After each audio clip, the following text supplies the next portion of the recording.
Biz öncəki videoda iş vaxtının cəmləşmə metodu haqqında məlumat verdik. İndiki videomuzda isə gecə növbəsi, gecə vaxtı, axşam növbəsi haqqında məlumat vermək istəyirik. Ümumiyyətlə, gecə vaxtı anlayışı var və gecə vaxtı hansı dövrə əhatə edir? Saat 22:00 6:00. Yəni bu dövr artıq gecə vaxtıdır. Bəs hansı halda da 20%, hansı halda da 40% ödəniş həyata keçirmək? Bunun üçün Əmək və Əhalinin Sosial Müdafiəsi Nazirliyinin izahatı var. Həmçində Nazirlər Kabinetinin gecə vaxtı, gecə növbəsinə düşən iş vaxtına görə ödənişlə bağlı qərarı var.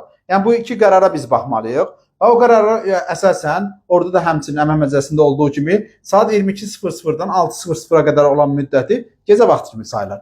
Yəni biz bu vaxtda minimum 20% ödəniş eləməliyik. Amma mümkündür ki, bizdə növbəli iş rejimi zamanı gecə növbəsi yaransın. Gecə növbəsi nə vaxt yaranır?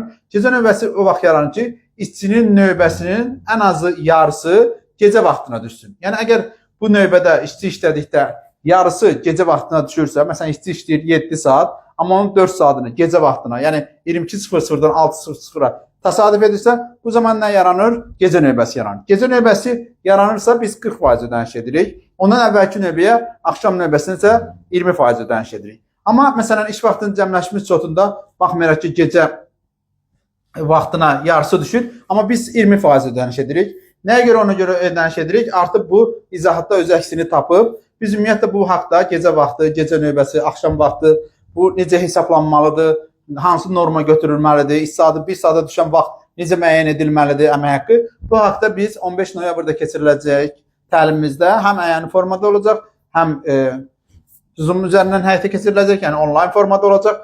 Orada geniş məlumat, belə praktiki misallar üzrə sizə təqdim edəcək. Həmçində sizə bunun növbə cədvəlinin qurulmasının Excel variantını və əmək haqqının hesablanması cədvəlini də təqdim edəcəyik.